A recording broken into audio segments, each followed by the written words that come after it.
I want to show you two video clips. One of them is real and one of them is fake. Can you tell which one's real? Okay, this one was kind of easy. Obviously, this is the fake one. Like, you can see the color on the face isn't quite right, and the hair is obviously like a wig. But this video was like from a few years ago. Let's look at a more recent example. Look at these two clips. One of them is real and one of them is fake. Can you tell which one it is? Okay, what about these? Or these? Which one of these is fake and which one of these is real?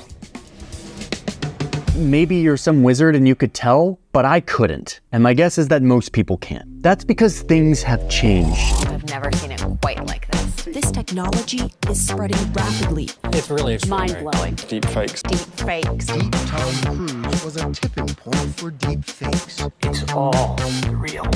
In the last few years, we've crossed a threshold into a world where moving images are manipulated in ways that make them indistinguishable from reality. This is our new world. It is the world of high-quality deep fakes. The catastrophic potential to public trust and to markets that could come from deepfake attacks. This is happening quicker than any of us could have imagined. So I want to get you up to speed on what's happening with deep fakes, how they're revolutionizing entertainment. It's all my fault. Gabe, it's a stereo. And creating new challenges and fears for the people who make our laws and the people who enforce those laws. Make it look like anyone is saying anything at any point in time. Ultimately, I want to show you how much of a threat deepfakes actually pose and answer the biggest question of all. What is even real? Seeing is not believing anymore. Okay, it's actually me. This is the real Johnny. I promise this is not a deepfake. I promise. I'm not like gonna do like some little bait and switch. I need to tell you about the sponsor of today's video, which is a thing I'm really excited about. I'm genuinely excited. Not just because they're supporting the channel, but because I'm actually excited. For years now, I have been in a war with marketing people. Secretive, shadowy marketing people who collect all of my data, put it on lists, lots of lists, and then sell it to corporations who then flood my inbox and my phone and my life with spam. Lots of spam. This ends up creating a lot of noise in my life, a lot of noise that I don't want. And it has been impossible for me to actually get myself off these lists until Incognit came around. What many of us don't know is that we actually have legal protections against our data being bought and sold and these predatory marketing practices coming to bear on us all of the time. But it is a very complicated and time-intensive process to actually implement those rights. With Incognit, you can get your name off of these lists. The creepiest part about this whole industry is that there are people search websites now where random people can just look you up and learn a bunch of stuff about you. Incognit targets those as well. It's so satisfying because they show you a dashboard of all of like the marketing lists that they are working on to take your name off of.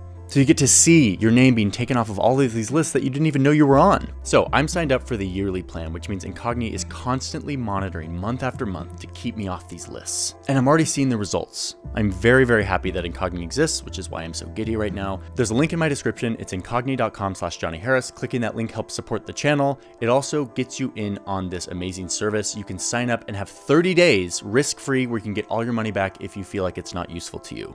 30 days. Use the link. Go sign up. Thank you, Incognit, for sponsoring today's video. Let's dive back into the wild, weird world of deepfakes. Okay, let's just be clear. We've been faking the moving image for at least 100 years. Thomas Edison wanted to spice up his news reporting from the front lines of the Spanish-American War back in like the end of the 1800s. So to do this, he shot some fake battle scenes in New Jersey and then cut them together with shots from Cuba, making this look like it was happening in Cuba, and it wasn't. And for the next 100 years, motion picture manipulation remained as crude and simplistic as Edison's sneaky editing. But then suddenly, in 2014, with the invention of a new type of AI, everything started to change. Incredibly realistic so-called deep fakes. How similar it is. Is there a way to know when this is fake and to tell when it's fake? We now have the ability to make people look like other people. Like, I could be Johnny, or I could be Nick the studio manager. Look, I'm Nick the studio manager right now.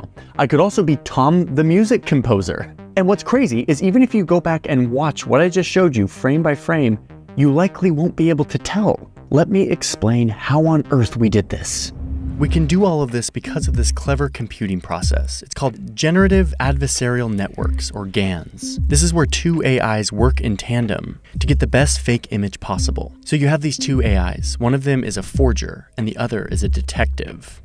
The forger creates an image based on what you ask it to make, and then it shows that image to the other AI, the detective. The detective goes over the image and points out all of the reasons it's fake. It knows what to look for because it's been trained on hundreds, sometimes thousands of images of exactly what the finished products are supposed to look like. The forger is like, okay, cool, let me try again. And it goes away and it makes another image, fixing the pixels that the detective AI pointed out. Then it shows it to the detective. The detective AI once again points out all of the weaknesses in the fake image. And the forger goes back and makes a new one. And over and over and over again.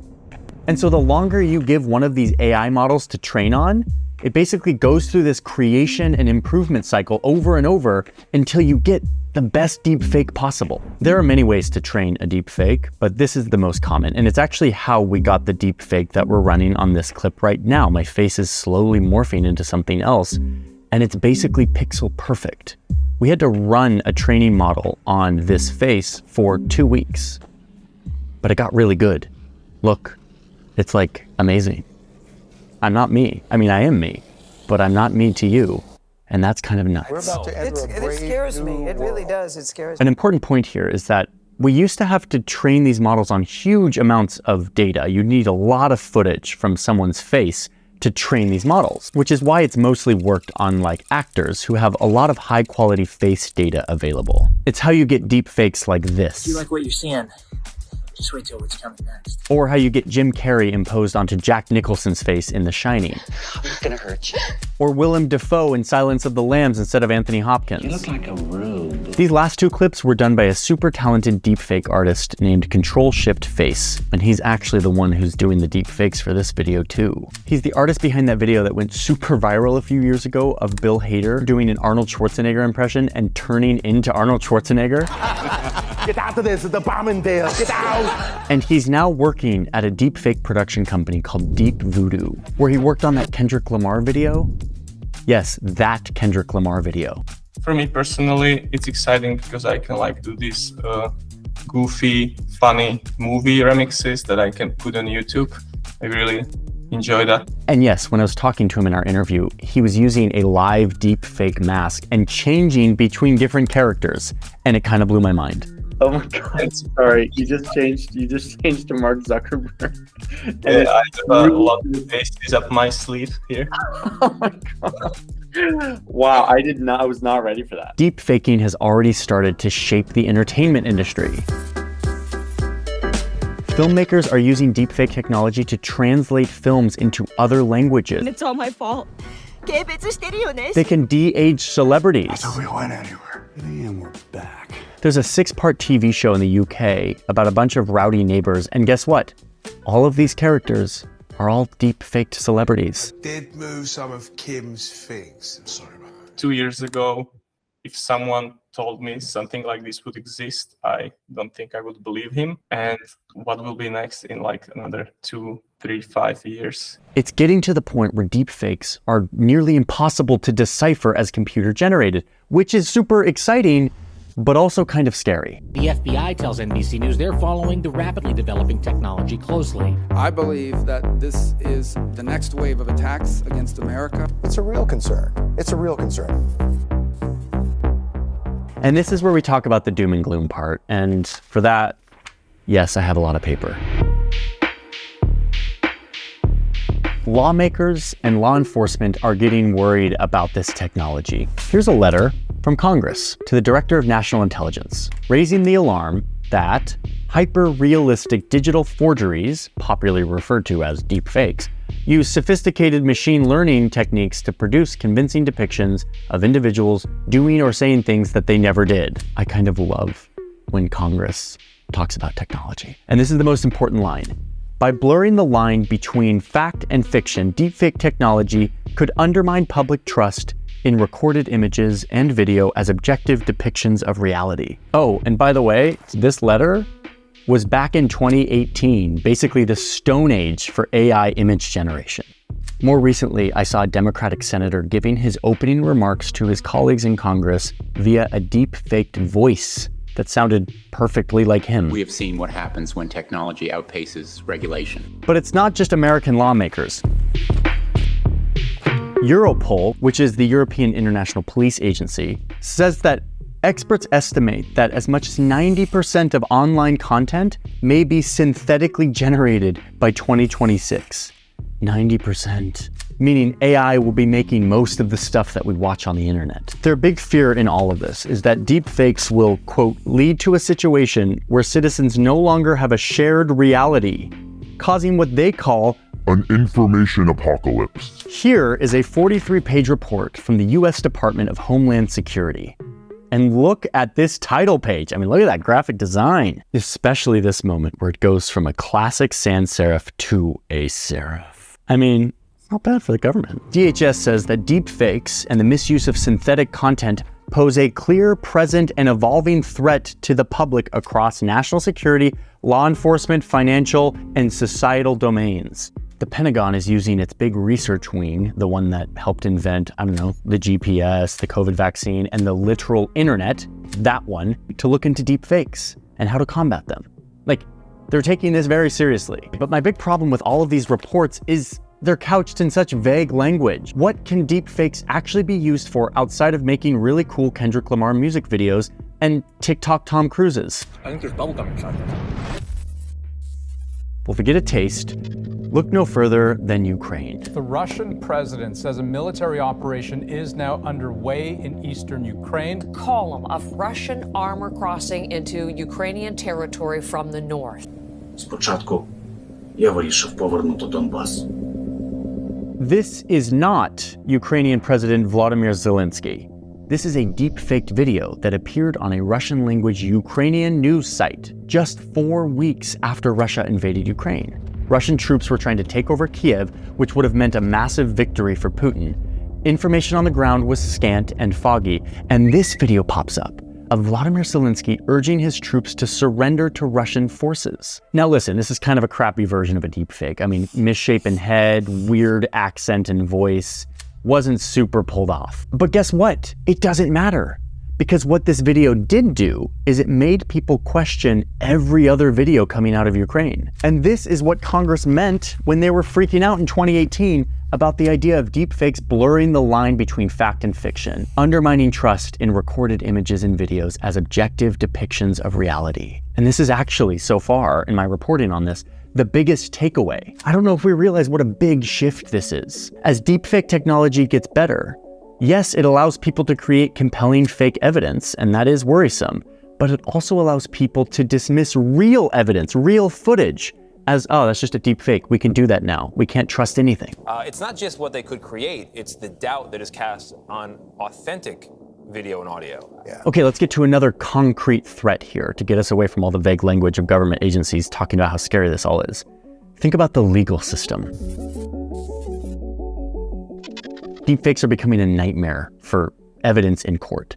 In 2020, there was a child custody case where the mother presented as evidence audio recording of the child's father saying violent things over the phone. It was submitted as legit evidence, as proof to be like, this dad is unfit to have the kid. But after some digital forensics, it became clear that the mother had used an online tutorial and some cheap software to doctor the audio file to add in fake violent words. Most judges and juries are not ready for this. Most wouldn't think to question evidence like this that sounds like a smoking gun, and yet was totally fake. This sort of technology is getting so accessible and easy to use. In fact, this VO that you're listening to right now is actually fake. I made it using a cheap and easy software widely available to anyone. Now imagine that you're on a jury and you're presiding over a criminal case. And even though there may not be any manipulated evidence in front of you, there's now a nagging voice in the back of your mind that's like, remember that time that Johnny tricked me in that YouTube video?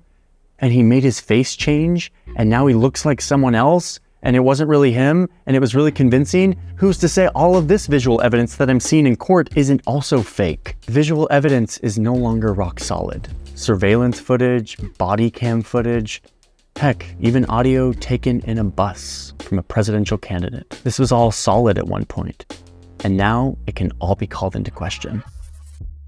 And then, of course, deepfakes are being used for good old-fashioned cybercrime. Man, cybercrime, it just sounds so quaint. Cybercrime. Elon Musk was recently faked to help shill a new crypto scam. Fix.net, a site that will help ordinary people to gain financial independence. And yeah, this one's obviously fake and poorly done. My point is they're getting better, and some scams are already way more persuasive. Like this group of fraudsters who were able to clone the voice of a major bank director and then use it to steal $35 million in cold hard cash. $35 million. That's a lot of money. Just by deepfaking this guy's voice and like using it to make a phone call to transfer a bunch of money. And it worked. Okay, but in reality, the risk of eroding trust in the public or weakening our legal system or giving cyber criminals a new weapon, all of these are actually the rarest uses of deepfakes. The main victims of this new technology, at least at the moment, are women. These sexually suggestive ads are popping up online. Sexual misuse of these deepfakes. She's been deepfaked. That's not me.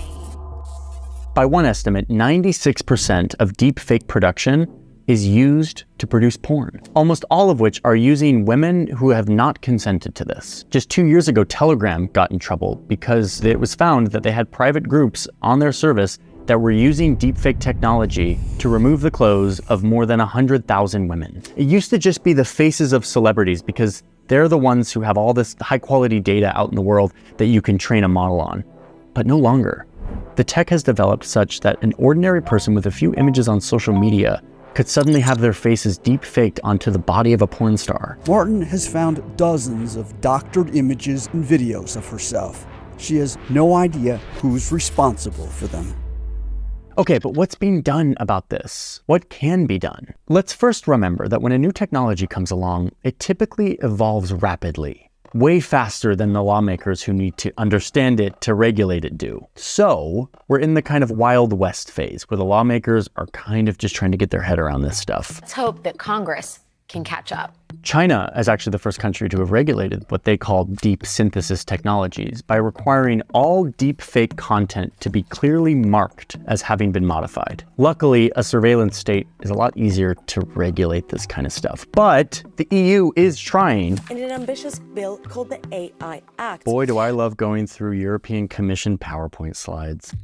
Like China, the EU is trying to make it so that you have to label deep fakes. But of course, in a Western democracy, you have to put this line, unless necessary for the exercise of a fundamental right or freedom or for reasons of public interest. Oh man, those pesky rights always getting in the way of being able to regulate stuff. The UK is also trying to figure this out. They are targeting the porn situation, the one that is the vast majority of the uses of deepfakes. Doing deepfake porn without consent comes with a penalty of prison, though it's super hard to enforce this stuff. That's what's so tricky, but they're trying. Will the government take urgent action and repair this mess? And then there's tech companies, like here on YouTube.